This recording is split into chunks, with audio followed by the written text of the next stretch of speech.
안녕하세요. 영화처럼 살고 싶어의 무비 힐링 멘토 박준희입니다. 오늘 준비한 영화는 정말 많은 분들이 사랑에 빠졌던 영화 화양연화를 준비해 봤습니다. 이 영화는 적어도 한 3번 이상은 봐야 왕가희 감독이 무엇을 얘기하려고 하는지 조금 이해가 될 거예요. 또 스토리를 다 한 줄 알았어도 또 다시 볼 때마다 놓친 장면 또는 무심코 지나쳤던 의미 있는 또 씬들을 발견하게 될 겁니다. 그리고 더 나아가서는 영화의 내용과 상관없이 보는 사람의 입장에서 다시 재해석되는 또 다양한 추리도 가능한 영화가 되지 않을까 싶습니다. 화양연화의 팬들이 또 너무도 많아서 또 한 번 이상 또 보신 분들이 너무 많을 것 같아요. 그래서 저보다 정보가 더 많은 분들이 또 의식이 돼서 이번에도 대사 하나하나를 다 받아 적으면서 제가 분석을 해봤습니다. 하지만 또 제 눈높이에서 바라본 이 영화의 해석이 남들과는 또 다 같을 수는 없는 거니까 조금 다르게 기억되는 부분이 있다 하더라도 그냥 편하게 들어주셨으면 좋겠어요. 그리고 영화는 아무리 또 보고 또 봐도 그 장면이나 대사가 변하지는 않지만 우리들의 나이는 또 변하고 경험이나 가치관도 변하니까 그 사람들의 반응과 또 해석이 서로 다른 건 또 자연스러운 것 같아요. 아마도 그 해석과 느낌이 조금 같다면 남의 후기나 리뷰를 의식한 거 아닐까 싶어요. 화양연화가 그 절제된 사랑의 안타까운 두 남녀의 이야기로 볼 수도 있고 또 결국은 불륜인 걸 왜 이렇게 아름답게 포장을 하나 할 수도 있을 거예요. 오늘 제가 또 어떤 식으로 이 화양연화를 풀어낼지 저도 잘 모르겠는데요. 박준희의 영화처럼 살고 싶어 귀로 듣는 영화 이야기를 감상하시면서 여러분들도 다양한 생각과 또 상상 속으로 자신만의 영화 한 편씩 또 찍어 보시기 바랍니다. 그리고 배우들 이름은요, 극중 이름으로 하지 않고요, 제가 실명으로 하겠습니다. 그래야 또 그림이 더 잘 그려지는 것 같거든요. 극중 이름이 익숙하지 않아서 또 여러 이름이 또 막 쏟아져 나오면 또 내용을 이해하는데 방해가 되는 것 같더라고요. 그럼 화양연화 시작해 볼게요. 난처한 순간이다. 여자는 수줍게 고개를 숙인 채 남자에게 다가올 기회를 주지만 남자는 다가설 용기가 없고 여자는 뒤돌아선 후 떠난다. 1962년 홍콩 아파트에 장만옥이 집을 보러 왔어요. 당시에 홍콩의 서민 아파트, 시민 아파트, 틀린 말은 아닌데. 그 서민 아파트들은요, 굉장히 좁고 또 긴 복도를 사이로 호텔방처럼 방문들이 막 다닥다닥 이렇게 붙어 있고 또 한 집에 또 방을 하나 세를 줘서 또 같이 살다시피 하는 구조였어요. 더운 계절에는 또 문을 다 열어둬서 식사를 같이 하기도 하고 조금은 프라이버시가 보장이 되지 않아서 조금 많이 불편했을 것 같아요.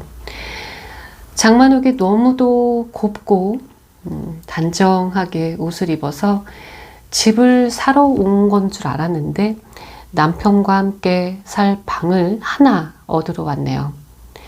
부잣집 주부 같은데 뭔가 이곳 생활이 어울리지 않는다는 생각도 듭니다.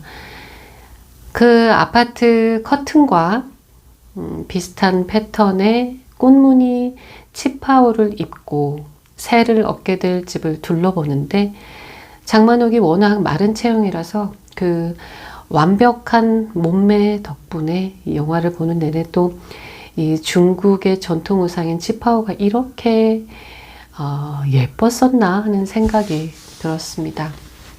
더군다나 이 영화를 찍으면서 장만옥이 씬마다 치파오를 바꿔 입는데 한 30벌 정도를 입었다고 해요. 여기서 왜 매 씬마다 옷을 바꿔 입은 또 이유는 아무래도 시간의 흐름을 조금 이해시키기 위해서 바꿔 입은 것 같아요. 영화를 보다 보면 이게 같은 날인가 다른 날인가 아침인가 오전인가 저녁인가 조금 헷갈릴 수도 있거든요. 그래서 이 씬들마다 옷을 바꿔 입음으로써 다른 날이라는 거를 조금 보여줬던 것 같아요. 어쨌든 저는 보는 내내 이 치파오가 참 섹시한 옷이구나 라는 생각을 했습니다. 그런데 워낙 타이트해서 살찐 사람들이 이걸 입으면 어떡하지? 그리고 오늘 유튜브 영상을 찍기 전에 제가 이 치파오를 좀 구입을 해서 입고 할까 생각을 했는데 자신이 없었어요.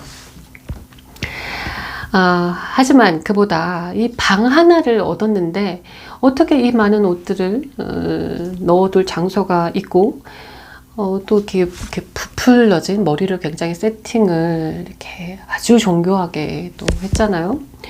매일 아침 또 이렇게 머리는 어떻게 이렇게 단정하게 세팅을 할까 막 그런 엉뚱한 생각들을 해봤습니다.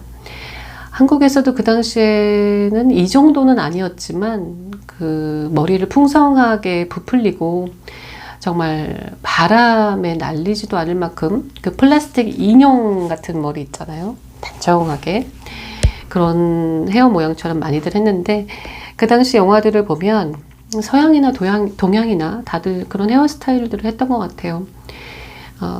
특히 상하이 출신 사람들이 이렇게 단정하게 차려 입는 걸 선호해서 그 더운 날 집에 있으면서도 옷을 갖춰 입고 지내고 또 홍콩 출신 사람들은 굉장히 자연스럽게 옷을 입기 때문에 러닝바람으로 편안하게 지내서 옷차림으로도 출신을 구분할 수 있었다고 합니다. 상하이 출신인 주인 아주머니는 장만옥이 동양 사람이라는 이유로 더 친절하고 반가워하는 것 같아요. 그런데 장만옥이 집을 구경하고 이사를 결정한 후 인사를 하고 돌아가려고 하는데 그때 양조이가 나타납니다. 아파트의 복도가 너무 좁아서 정말 옷깃이 스치지 않는 게 이상할 정도로 아주 간격을 아주 좁게 두고 지나치는 모습들을 보면서 참 많이 불편하겠다라는 생각을 하면서도 조금은 굉장히 정감 있어 보이기도 했어요. 양조이는 주인 아주머니에게 또 방이 하나 있냐고 묻습니다. 주인집 손씨 아주머니는 좀 전에 방에 나갔으니까 옆집에 알아보라고 합니다. 옆집에 방이 하나 비어 있을 거라고 말해주네요.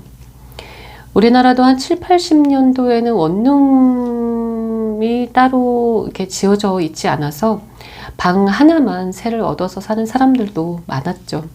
지금은 막 층간소음에도 못 견디는 시대지만 그 당시에는 한 지붕 아래 여러 가족이 사는 집들이 많았기 때문에 막 음식을 하면 같이 나눠 먹고 무슨 일이 생기면 서로 돕기도 하고 그 시대엔 그런 공동체 생활이 자연스럽게 가능했던 것 같아요.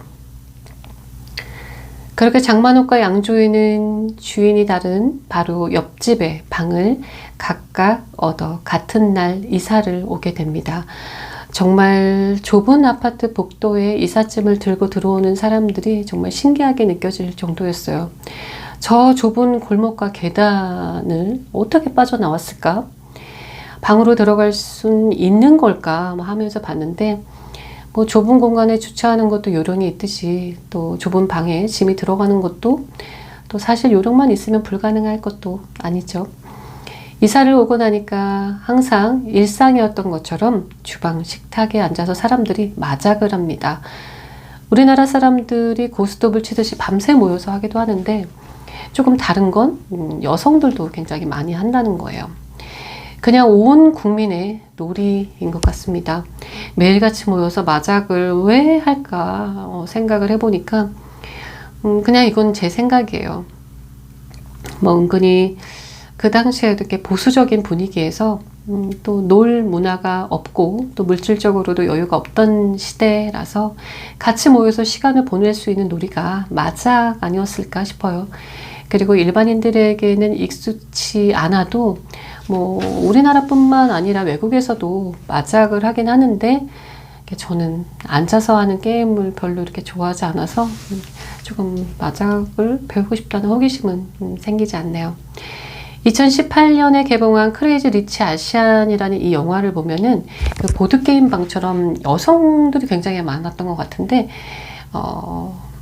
여성들이 막 모여서 보드게임 그 카페처럼 이렇게 수많은 테이블에서 마작을 하는 곳이 나와서 참 신기하게 봤는데요. 아무래도 승패가 나뉘고 마작으로 돈을 잃기도 하고 또 오랜 시간 막 빠져서 하는 중독성이 있는 게임인데 국민 놀이로 이렇게 받아들여지는 그 정서가 조금 저는 이해가 가지 않았어요. 그 일본의 파친코도 아침부터 막 줄을 서서 가는 사람들을 보고 놀랐었는데 나름 불법의 수위를 정해두었다 하더라도 이게 워낙 큰 돈이 되는 사업이기 때문에 이렇게 망가져가는 국민들을 보고 있으면서도 모른 척하는 게 저는 참 좀 좋지 않은 것 같아요. 뭐 어쩌다 하는 거는 놀이고 게임이지만 매일 줄을 서서 하루 종일 이렇게 하면 중독 아닌가요? 미국의 총기 사업도 약간 마찬가지 아닐까 싶어요. 워낙 그 시장이 크기 때문에 없앨 수 없는 지경이 된 이 안타까운 현실. 뭐 얘기가 조금 멀리 갔나요? 잘 모르는 얘기니까 여기까지만 할게요. 아무튼 전 모여서 돈을 걸고 하는 게임은 정신건강에 좋지 않다고 봐요. 그리고 그 현실의 고통을 잊기 위해서 아무 생각 없이 시간을 보낼 수 있는 놀이이기도 하고 또 돈을 잃고 또 불행이 겹겹이 쌓여가는 걸 알면서도 또 멈출 수 없는 이 사람들을 대놓고 유혹을 하는 거잖아요. 이건 좀 잔인한 합법적 놀이가 아닐까 싶습니다. 다시 영화 이야기로 돌아와서 장만옥의 남편은 이사 오자마자 또 출장을 가는 듯 합니다. 갔다 오면서 똑같은 여성백 2개를 사다 달라고 하네요. 장만옥이 다니는 회사 사장님이 외도를 하고 있는데요. 그 장만옥에게 똑같은 백 2개를 사다 달라고 부탁을 한 것 같아요. 그 사실을 알면서도 장만옥은 아내와 그 애인의 관계가 문제가 생기지 않도록 중간에서 참 거짓말도 잘 해주네요. 사모님과 애인의 관리까지 사장의 보좌를 완벽히 합니다. 이 영화가 외도에 관한 이야기가 좀 주제인데 나이가 60, 70세 돼 보이는 사장의 외도를 아무렇지도 않게 묵인해주면서 뭐 선물도 대신 사다 주고 아무렇지도 않게 행동하는 모습이 아마 그 시대, 그 나라의 분위기가 그 남자들의 외도를 조금 더 부추긴 건 아닌가 하는 생각도 들었어요. 그 당시엔 뭐 어느 나라나 다 비슷했겠죠. 돈을 벌어 가족을 부양한다는 그 이유로 남편의 외도를 눈감아 주었던 여성들도 많았을 거고요. 사장은 애인과 저녁 약속이 있어서 나가는 게 조금 민망한지 장만옥에게 일찍 퇴근하라고 선심을 쓰듯이 말합니다. 사실 문은 사무실 문은 사장이 저녁 먹고 와서 잠그겠다고 일찍 퇴근하라고 하는 거예요. 8시까지는 들어올 거라고 말은 하지만 먼저 퇴근하라고 하네요. 어찌될지 나가봐야 안다는 거죠. 퇴근해서 돌아온 장만옥은 국수통을 들고 밖으로 나갑니다. 처음에는 스테인리스로 된 요만한 통이 뭔가 했어요. 영화를 못 보신 분들을 위해서 그 모양을 조금 설명을 드리자면 크기가 좀 큰 텀블러 정도로 생각하시면 될 것 같아요. 물을 담는 수통처럼 생겨서 위에 이렇게 손잡이가 있습니다. 음식 포장을 따로 해주는 시대가 아니었기 때문에 그렇게 통을 들고 가서 막걸리를 받아오듯이 국수를 담아 오는 것 같아요. 너무도 단정한 치파 옷을 입고 머리까지 솜사탕처럼 그 부풀어 한 올도 흘러내리지 않은 그 머리를 하고 국수통을 들고 걷는 모습이 너무나도 인상적이어서 이 영화가 우리나라 영화였거나 최근에 상영한 영화였다면 이 국수통이 여성들이 탐내는 또 아이템이 되지 않았을까라는 생각을 해봤어요. 저도 갖고 싶더라고요. 영화 내내 장만옥은 집에서 혼자 밥을 차려 먹은 적이 없어요. 대부분 국수통을 들고 시장에 가서 국수를 담아다가 집에서 먹는데 이 집 주인인 소녀사가 밥을 많이 했으니까 같이 먹자고 해도 거절하고 꼭 국수통을 들고 나가서 사와요. 정말 국수가 먹고 싶었던 걸까요? 남편이 대부분 집을 비우고 또 퇴근을 하고 나면 혼자 외롭고 심심하니까 그렇게라도 외출을 하고 싶었던 거 아닐까요? 그 아이라인을 도도하게 10시 10분 방향으로 그리고 이렇게 풀 메이크업을 한 것처럼 보이는 그 두꺼운 화장과 또 몸과 옷의 그 틈이 전혀 느껴지지 않는 완벽하게 밀착된 옷을 입고 군살이 전혀 없는 그 가느다란 팔목을 날개처럼 흔들고 걸어가네요. 한 손에는 국수통을 들고 한 손에는 똑딱이 지갑을 들고 그 파트장으로 걸어가는 듯한 그 걸음걸이로 또닥또닥 힐을 신고 그 진한 향기를 흘리면서 걷고 있어요. 정말 느린 화면으로 영화가 보여주는데 정말 더욱 집중시키기에 좋은 그녀의 모습과 이 3박자 왈츠 음악이 여기 나오죠. 쿵짝짝 쿵짝짝. 네, 이 음악이 굉장히 유명해졌죠. 그래서 이 음악이 나오고 이 국수통을 들고 가는 그 장면이 나오면 보는 사람들의 시선이 이제 완벽히 집중이 되는 것 같아요. 미혼은 아니지만 외롭게 혼자 있는 시간이 많은 미치도록 아름다운 자신의 젊음이 낭비되는 것 같아 그 짧은 저녁 시간이라도 문 남성들의 시선이라도 받아야 숨통이 트이는 그런 일상을 보내고 있는 거라고 제가 조금 의심해 봅니다. 그걸 눈치도 없이 집주인 소녀사는 자꾸만 저녁을 집에서 같이 먹자고 하고 심지어 예쁘게 저렇게 차려입고 국수를 사러 나간다고 또 의미심장한 말들을 또 뒤에서 하기도 합니다. 언제나 여자의 적은 여자죠. 왜 자꾸 국수통을 들고 나가는지 참 또 그게 또 싫은 거예요. 왜 그럴까요? 나이 먹고 아무도 바라봐주지 않는 그 중년의 여자 입장에서 매력적인 젊은 여인이 남자들의 시선을 받으면서 그 보이지 않는 꼬리를 흔들고 다니는 게 싫은 거죠. 점점 거슬리는 거예요. 그래서 자칫 그녀들의 남편들에게도 시선이 뺏길까봐 약간 긴장을 하는 것처럼 보입니다. 사실 이 영화상의 장만옥의 캐릭터는 여성들이 그렇게 좋아할 만한 캐릭터는 아니에요. 자신이 장만옥이 되면 됐지 옆집에 장만옥 같은 여성이 살면 얼마나 신경 쓰이겠어요. 결혼하신 분들은 어떻게든 그녀를 험담하고 싶어서 없는 말도 지어내겠죠. 남성들에게 호기심을 자극할 행동들을 자꾸 하는 여성이 옆에 산다고 생각을 해보세요. 본능적으로 이성의 시선을 받고 싶은 심리가 다들 있겠지만 유난히 그 본능이 강한 사람들이 있죠. 마음에 드는 이성이 나타났을 때 갑자기 태도나 목소리 또는 막 가치관까지 막 바뀌는 여성들이 있어요. 살아온 날들까지도 포장하고 연기를 하기 시작을 하는데 남성들은 그 모습을 보고 매력을 느끼는 경우도 있고 또 눈치를 챘으면서도 싫지 않은 그런 느낌도 들 거예요. 매력 있고 예쁘면 그 연기마저도 귀엽게 보일 수 있으니까요. 집에 돌아오니 거실이 시끌시끌합니다. 장만옥의 남편이 일본에서 사온 전기밥솥을 보면서 다들 막 들떠 있어요. 밥이 다 되면 그 눌러놨던 버튼이 탁 하고 열리잖아요. 막 그게 다 신기하다고 막 난리가 났어요. 또 밥맛이 어떨지 궁금하다면서 막 수근수근하면서 막 들떠 있는데요.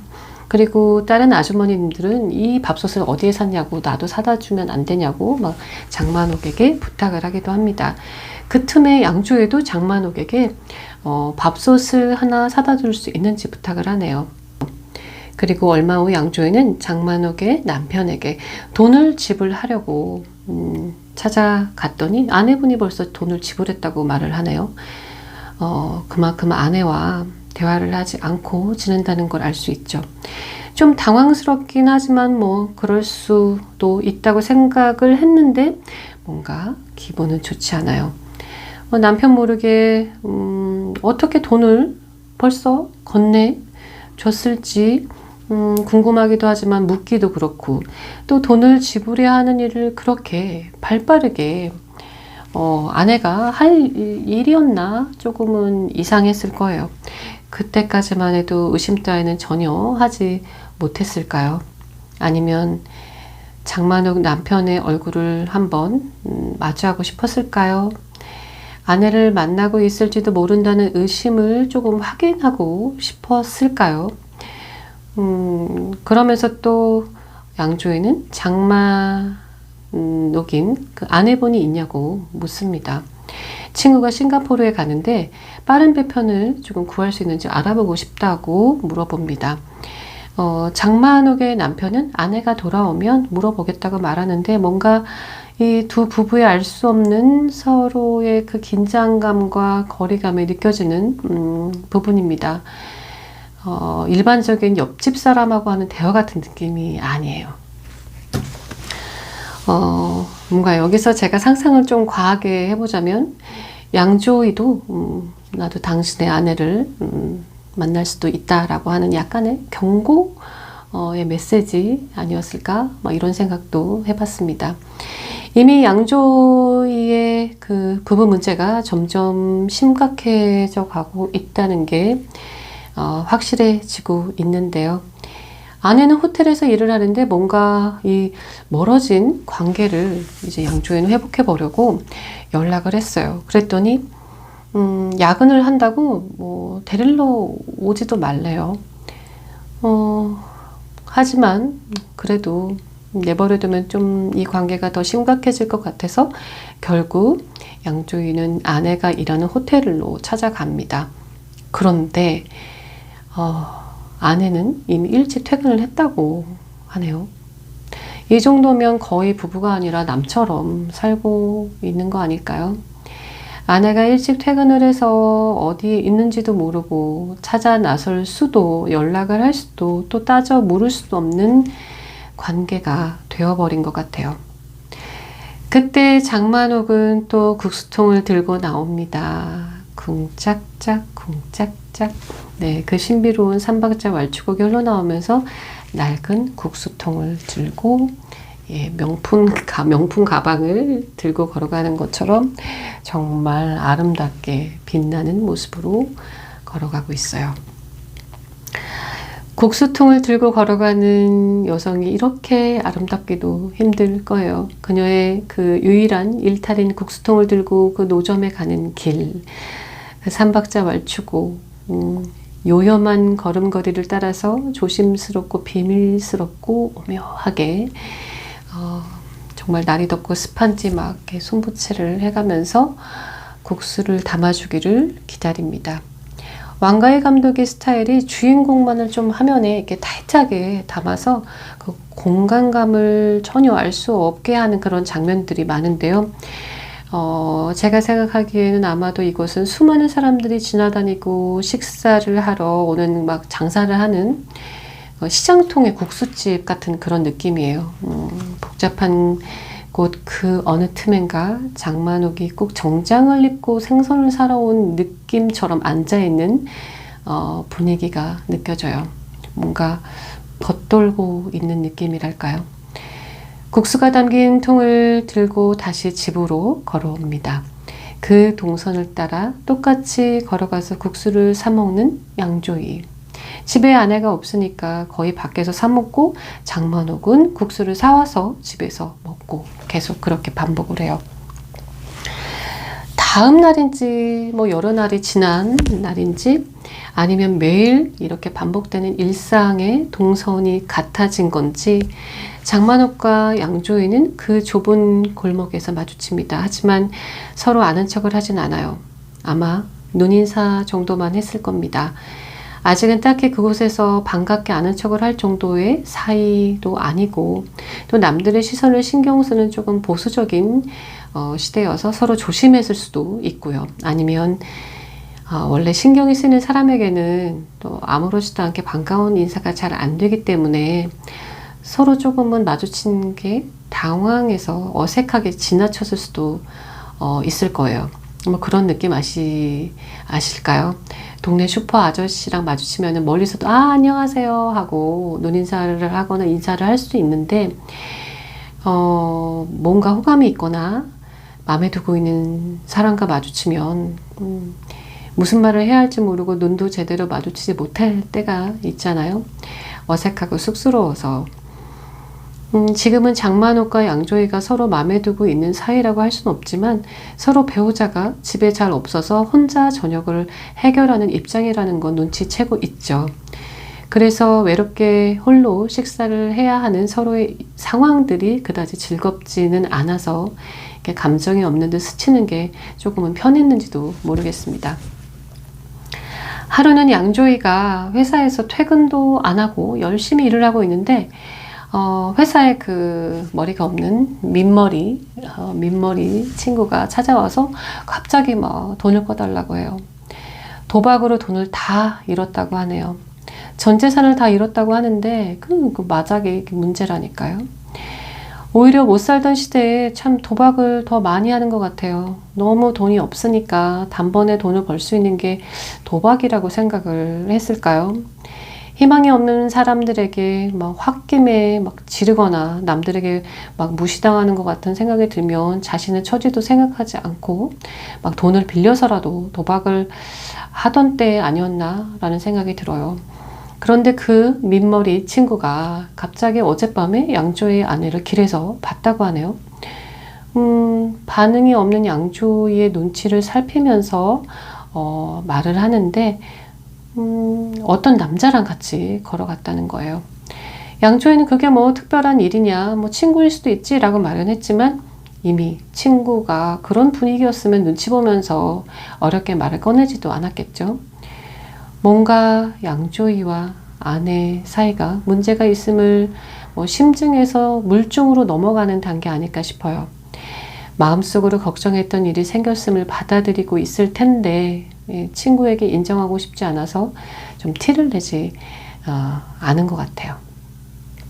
그때 장만옥은 양조위가 사는 그 옆집 고씨 아저씨네 방을 갑자기 툭툭툭 두드립니다. 뭔가 소란해서 고씨 아저씨가 온 줄 알고 두드렸다고 하는데 문을 열어보니 양조위의 아내가 나오네요. 장만옥은 고씨 아저씨가 없다는 말에 눈빛이 흔들립니다. 옆모습이 보였는데 그 눈빛이 흔들리는 게 제가 느껴져요. 집에서 남자 소리를 들은 건지 아니면 그 남편의 소리를 들어서 이상해서 확인하려고 찾아온 건지 평소와는 다른 눈빛과 말투입니다. 약간 긴장감이 느껴져요. 양조위의 아내는 몸이 좀 안 좋아서 좀 일찍 퇴근해서 혼자 있다고 합니다.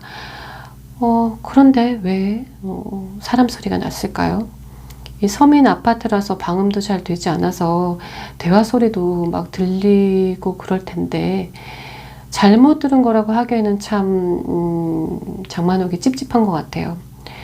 뭔가 알아낸 거 없이 어색하게 양조의 아내와 장만옥의 대면이 끝났지만 닫힌 그 문 너머로 양조의 아내의 목소리가 다시 들립니다. 당신 아내야. 아내한테 얘기 안 했어? 그럼 앞으로 찾아오지 마. 네. 고씨 아저씨가 없는 틈에 그 양조의 아내가 옆집에 사는 장만옥의 남편과 함께 있는 거예요. 벽을 하나 두고 바람을 피우는 게 이게 말이 됩니까? 저는 영화를 워낙 여러 번 보고 양조의 아내와 장만옥의 남편이 외도를 하고 있다는 걸 이미 알고 봐서 뭐 그렇게 크게 놀라지는 않았는데 이걸 전혀 모르고 본 분들은 어떤 느낌일지 참 궁금해요. 같은 날 이사를 온 두 집, 출장이 많아 외국을 많이 나가는 장만옥의 남편, 그리고 야근과 출장에 잦은 양조의 아내. 그 각 배우자들은 이미 만난 지 좀 된 것 같아요. 그런데 어떻게 같은 아파트에 집을 얻었을까요? 얻으러 온 사람들은 장만옥과 양조위였거든요. 그 사실을 알고 잘 됐다 싶었을까요? 아니면 하필이면 왜 같은 아파트를 얻었을까, 싫었을까요? 아니면 상대의 배우자들이 이미 이 아파트를 얻으라고 좀 조언을 해줬을까요? 그런데 양조의 아내가 욕실에서 샤워를 하는 도중에 막 펑펑 웁니다. 아마도 장만옥의 남편은 이혼을 할 생각이 없는 것 같아요. 그래서 뭔가 확실한 행동을 정확하게 보여주지 않는 것 같아요. 그래서 속이 많이 상한 느낌? 아내에게 얘기를 하기로 해놓고 차일피일 미루는 것 같고, 그래서 그런 식으로 자기를 만날 거면은 찾아오지 말라고 말을 해놓고, 그리고 나서 뭔가 속상하니까 뭔가 샤워기 물을 틀어놓고 막 우는 것 같아요. 그들 역시 정말 사랑일까요? 장만옥과 양조위가 서로 좋아하는 건 사랑이고, 또 그 배우자들이 좋아하는 거는 또 나쁘게만 생각할 수 없는 거잖아요. 그 배우자들도 헤어지고 싶은데 잘 안 되는 게 아닐까요? 만나지 않으려고 애를 쓰면서도 또 호텔로 찾아오는 그 장만옥의 남편이 그 결혼 반지를 낀 채 호텔 문을 두드립니다. 이렇게 남자의 손이 보여요. 호텔 문을 뚝뚝뚝 두드리는데 막 반지가, 결혼 반지가 보이네요. 이혼은 하지 못하면서 양조의 아내를 계속 만나겠다는 거죠. 다시 또 퇴근 후 국수통 명장면이 또 3박자 왈츠 음악과 함께 시작이 됩니다. 이 장면이 참 신선하고 오묘해서 긴장을 하고 보게 되는데요. 중독성 있어요. 자꾸만 보고 싶어져요. 장만옥이 들고 있는 이 국수통에 정말 막 스릴러 영화 같은 장르였으면 막 총을 여기다 숨겨놓고 막 살인이라도 하러 가는 킬러라고 해도 어색하지 않을 정도로 어울리는 장면이에요. 더군다나 이 씬이 나올 때마다 이렇게 슬로우로 비춰지거든요. 원래 슬로우로 비춰질 경우 고속 카메라로 촬영을 하면 이게 시시한 장면들도 굉장히 드라마틱하고 멋있게 보이잖아요. 그래서 조금 더 감정이입을 더 하게 되는 씬이 되죠. 그런데 갑자기 비가 오고 이 장만옥과 양조위는 집에 들어가기 전에 짧은 대화를 합니다. 요새 남편분이 잘 안 보이시네요. 해외 출장을 갔거든요. 아, 그래서 노점에 자주 가셨군요. 혼자 밥 먹기 그래서요. 아내분도 요즘 안 보이던데. 아, 장모님이 몸이 불편하셔서 돌봐드리러 갔어요. 네, 서로 남편과 아내가 집을 자주 비운다는 걸 사실화하는 대화입니다. 아마 아주 싫고 불편한 사람이 이런 질문을 했다면 뭐라고 대답을 했을까요? 출장을 자주 가지만 곧 온다는 말을 했겠죠. 그리고 장만옥은 혼자 식사를 하기 그래서라고 말하지도 않았을 거예요. 얼마든지 식사는 주인 아줌마와 여럿이 집에서 같이 먹을 수도 있는 기회가 많았음에도 불구하고 국수통을 들고 꼭 굳이 나간 거잖아요. 먹을 사람이 없거나 혼자 먹기 그래서라고 하는 거는 말이 안 되죠. 참 여우 같아요. 그냥 답답해서 세상 밖으로 나가고 싶었던 거예요. 아줌마들하고 집에서 쓸데없는 막 질문들에 대답을 하면서 식사를 하고 싶지도 않았을 테고, 잠시라도 예쁜 옷을 입고 화장한 채로 씻기 전에 구두를 신고 똑딱똑딱 예쁘게 걸으면서 사람들 틈에서 자신의 존재감을 조금 느끼면서 나 외롭다 하면서 외로움을 흘리고 다니고 싶었던 거죠. 그러니까 이렇게 양조위랑 오며 가며 대화도 자연스럽게 할 수 있는 거잖아요. 저녁 시간대가 다 비슷하긴 하겠지만 결국은 양조위가 저녁을 해결하러 가는 그 국수집으로 시간 맞춰서 이렇게 장만옥도 움직이고 있는 거예요. 조금씩 마주칠 수도 있다는 걸 의식하고 있었겠죠. 혼자 먹기 그래서요 라고 말하는 건 정말 같이 먹을 사람이 필요한 여자예요 라는 얘기나 마찬가지입니다. 그리고 양조위는 아내가 장모님 댁에 갔다고 했지만 지금 어디에 있는지 뭐 내내 외박을 하는지도 모르고 계속 양조위에게 거짓말하고 부부의 문제가 있음을 대놓고 시위하는 중일 수도 있어요. 그러니까 장만옥의 남편만 입장 정리가 끝나면 양조위와 헤어질 결심이 선 태도 같아요. 보통 유부남들은 이혼을 안 하고 연애만 하고 싶어 하고 유부녀들은 다 깨끗이 정리하고 더 나은 남편을 찾아서 막 배를 갈아타고 싶어 하잖아요. 그러니까 영화를 보면 장만옥의 남편이나 양조위나 확실한 행동을 보여주는 게 하나도 없어요. 여자들만 이도저도 아니게 애가 타는 것 같다는 생각이 듭니다. 책임질 일을 더 늘리는 게 뭐 남자들에게도 부담이 가니까요.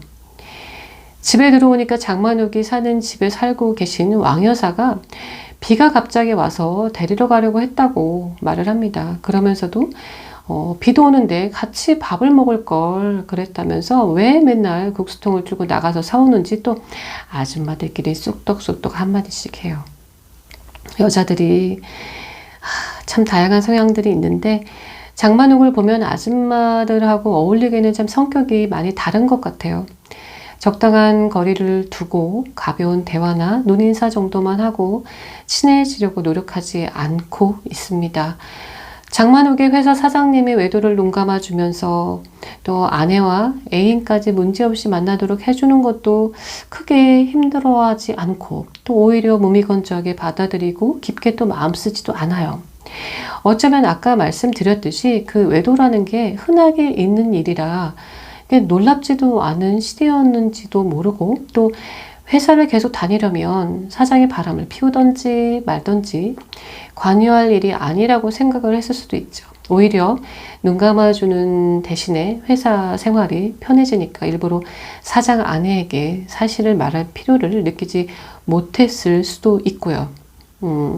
이 당시 사회적인 분위기를 또 이 홍콩의 분위기를 잘 몰라서 잘 말씀드리기는 그렇지만 어쨌든 뭔가 참 선명하지 않아요. 모든 태도들이.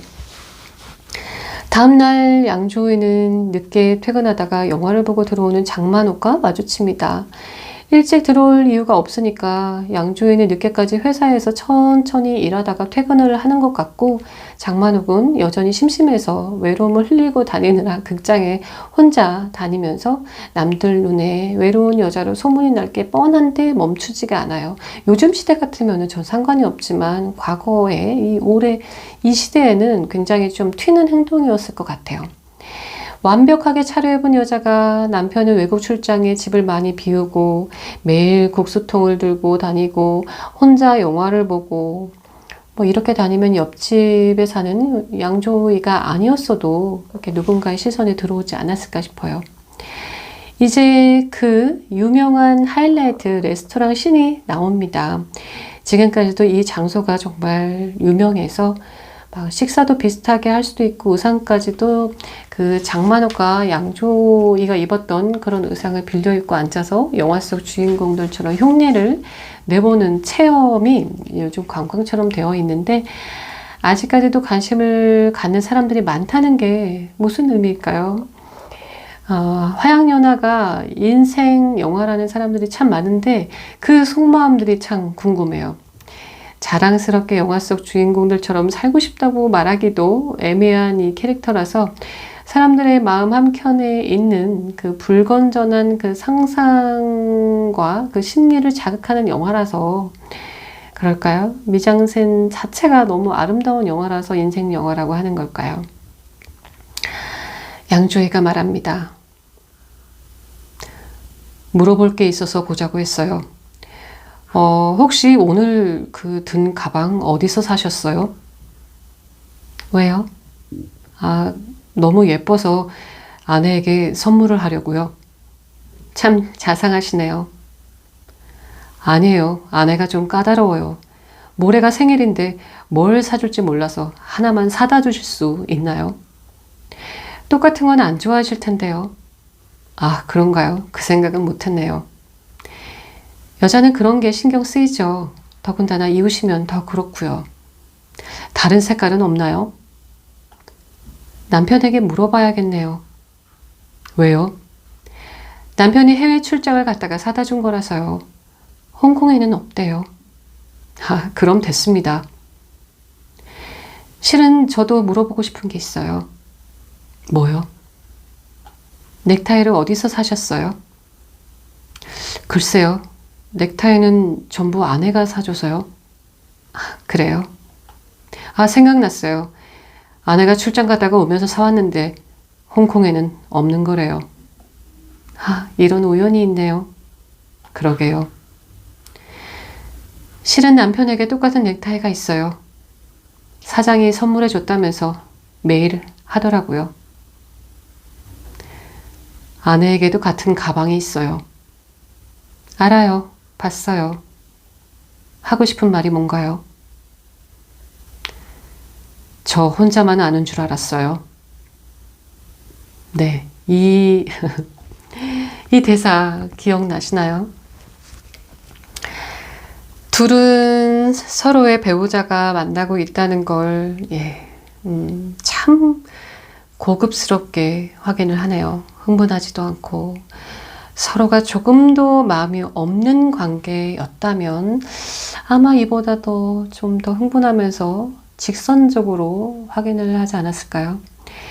둘은 배우자의 외도를 확인하고 난 사람들의 온도가 아닌 차분한 걸음걸이로 집으로 향합니다.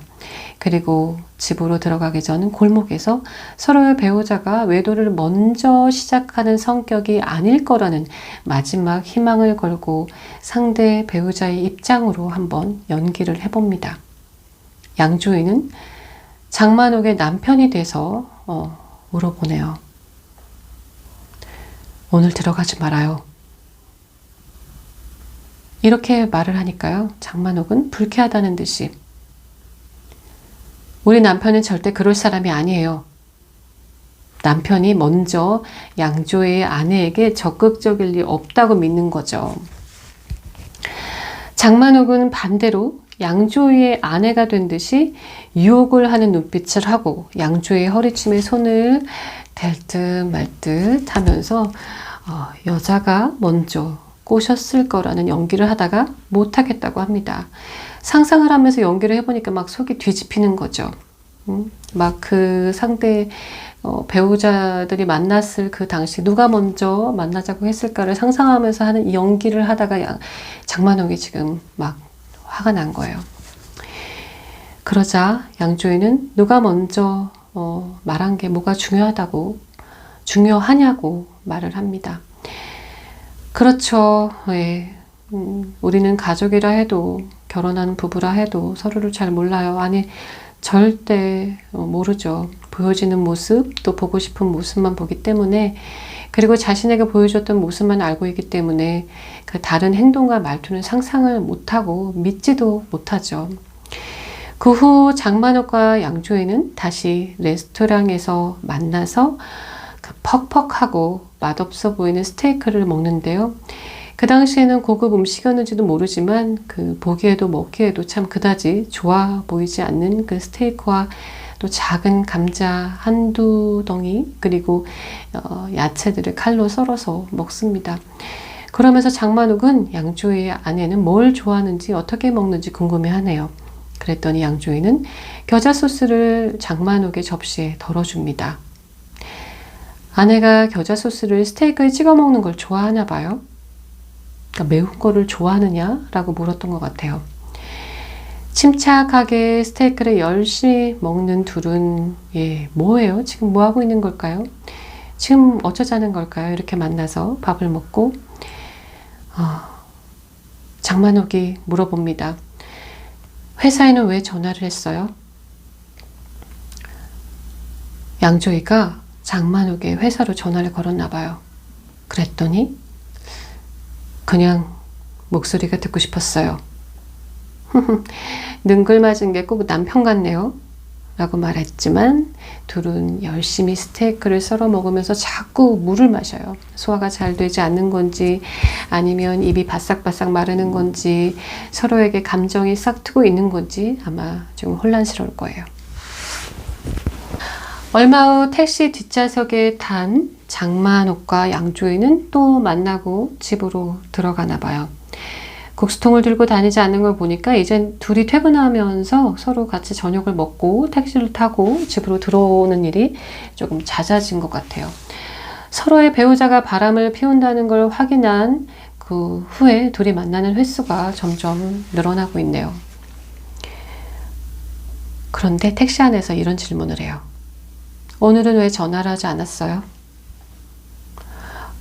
별로 안 좋아할 것 같아서요. 그럼 앞으로는 다시는 전화하지 말아요. 네, 이게 무슨 말일까요? 양조위는 전화를 하라는 건지 하지 말라는 건지 이해가 안 돼서 장만옥을 이렇게 계속 쳐다봅니다. 막 당황했어요. 이거 어떻게 해야 되지? 네. 처음 전화를 했을 때는 신경이 쓰이면서 조금 놀랐겠죠. 하지만 다음 날이 되면 혹시 또 전화를 하지 않을까 기다리게 되는 거예요. 그렇게 사람 기다리게 할 거라면 아예 전화를 하지 말라는 의미예요. 전화를 기다리게 되는 그 자신이 너무 싫고 짜증이 났던 거죠. 뭔가 장만옥의 심기가 안 좋아진 게 보이니까 양조위는 택시 뒷자리에서 장만옥의 손을 잡으려고 슬금슬금 다가갑니다. 그랬더니 장만옥이 피해요. 이성의 손을 잡기도 그렇잖아요. 복잡한 심정이라 지금 그 손을 잡는다는 게 자존심이 상하기도 하고 기분도 나쁘고 좀 혼란스러울 거예요. 지금 이게 뭐 하는 짓인가 싶기도 하겠죠. 남편과 바람이 난 아내 남편이 자신의 손을 잡으려고 한다는 게 이게 어떤 기분일까요? 집에 돌아오니 왕여사가 장만옥에게 일본에서 남편에게 편지가 온 것 같다면서 전해줍니다. 그런데 그건 양조의 아내가 일본에서 보낸 편지였어요. 왕여사가 일본에서 온 우표만 보고 장만옥의 남편에게 온 편지인 줄 알았던 거예요. 장만옥의 남편이 일본으로 출장을 갔는데 일본에서 온 양조의 아내의 편지라니. 네, 그 둘은 지금 일본에 같이 있는 게 분명하네요. 양조에는 아내의 편지를 보고 얼굴이 막 굳어져서 편지를 막 구겨버립니다. 뭔가 좋은 내용이 아닌 것 같아요. 아마도 지금의 신경이 부부 사이가 좋아지긴 힘들 것 같다는 내용 아니었을까 싶어요.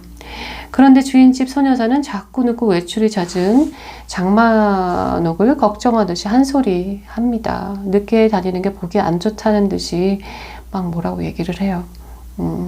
약간 선이 넘은 참견을 하네요. 좁은 집에 여럿이 함께 살던 시대에는 아무래도 여자들이 모이면 남의 집 얘기하는 게 참 일상이었죠. 모여서 밤새 또 마작을 하면서 지내는 건 그거는 조신하고 국수통을 들고 밤거리를 다니거나 늦은 귀가를 하는 거는 건전치 않다고 생각을 하는 건가 봐요. 결국 남들의 시선 때문에 양조위를 만나는 걸 당분간 못하겠다고 하자 양조위는 무협소설을 함께 쓰자면서 남들 눈 신경 안 써도 되는 호텔을 얻어서 그곳에서 먹고 자며 글을 쓰기 시작을 합니다. 그리고 그쪽으로 장만옥을 오라고 하죠. 장만옥은 같이 글을 쓰기로 한 건 맞지만 호텔로 찾아갔다는 게 아무래도 편치 않은 것 같아요. 뭔가 선을 넘게 될까봐 두려운 것도 있는 것 같고 또 그림상으로도 조금 뭘 한다고 가는 것도 조금 이상한 것 같고 그 선을 넘는 일이 자신에게 행복을 가져다 줄 거라는 확신이 없기 때문에 지금 생각이 너무너무 많은 것 같아요. 당연히 많아야죠. 네. 이제 본격적으로 양조위와 장만옥의 감정의 흐름을 따라가는 게 더 재미있어지는데요. 이러다가 지금 시간이 꽤 오래됐는데 이제 그만해야 할 것 같아요. 지금 벌써 19페이지가 됐네요. 아무래도 여러분들이 이 영화는 직접 보시는 게 낫겠죠? 제가 준비한 내용이 지금 A4 용지 지금 20페이지가 넘었는데요. 보통 제가 10페이지 정도 준비하는데 오늘은 그 2배가 됐어요. 그런데 시간은 왜 이렇게 짧아 보이죠? 뭔가 잘했나? 제대로 했나? 저만 재미있게 했나? 저만 아는 영화, 저만 알아듣게 얘기를 했나? 뭐 이런 생각도 들고. 양조위와 장만호 그리고 그들의 배우자들의 관계는 지금 어떤 상황일까요? 제가 느끼기에는 그 양조위보다 장만옥의 남편이 조금 더 능력이 있어 보여요. 그 무협지를 쓰면서 미래가 불확실한 양조위에게서 제2의 인생을 좀 걸기에는 확신이 서지 않고, 또 장만옥의 남편 역시 그 색다른 매력의 양조위의 아내를 만나고는 있지만 매력적이고 정조 있어 보이는 장만옥과 또 헤어지고 바람을 피워서 만나는 그 여자를 아내로 맞을 생각은 없는 것 같아요. 아무리 바람은 피워도 장만옥보다 또 아내로서 더 나은 사람이라고 느껴지지는 않는 거죠.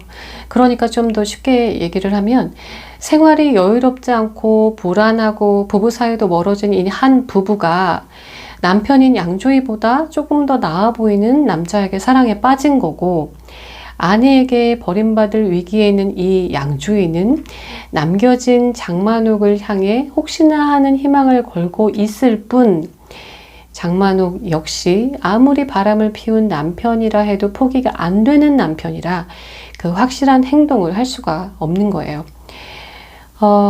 이해되시겠어요? 그 외롭고 화가 나고 싫지는 않지만 결심은 할 수 없는 거죠. 그런 자기 자신을 알기 때문에 또 화가 나는 것도 있을 거예요. 그냥 친절한 남자에게 호감을 느끼고 외로움을 채우고는 있지만 남편이 돌아오면 만나지 않을 수 있는 그 정도의 관계일 수도 있다는 거죠. 바람을 피워서 만난 사람들이 잘 될 확률이 없는 건 또 바람을 피울 수도 있다는 그 의심 때문에 끝이 안 좋은 걸 아마 이들도 알고 있을 거예요. 하지만 그럼에도 불구하고 불완전한 심리의 이 장만옥은 양조위에게 어느 날 집에 들어가지 않겠다고 말합니다. 관계가 깊어진 장면이 그 영화상에는 나오지 않지만 얼핏 자료들을 제가 찾아보니까 그 뒤에 장만옥과 양조위의 깊어진 관계를 보여주는 씬을 감독이 편집했다는 기사를 읽은 적이 있는 것 같아요. 뭐 어쨌든 왕가희 감독은 관객의 마음대로 상상할 자유를 남겨주는 감독이기 때문에 도대체 어느 정도의 관계가 발전했는지는 영화상으로는 확인을 할 수는 없어요. 하지만 마지막 장면에서 이건 뭐지? 하는 장면이 나오는데요. 궁금하신 분들은 화양연화 꼭 천천히 장면 하나하나 놓치지 말고 보시기 바랍니다.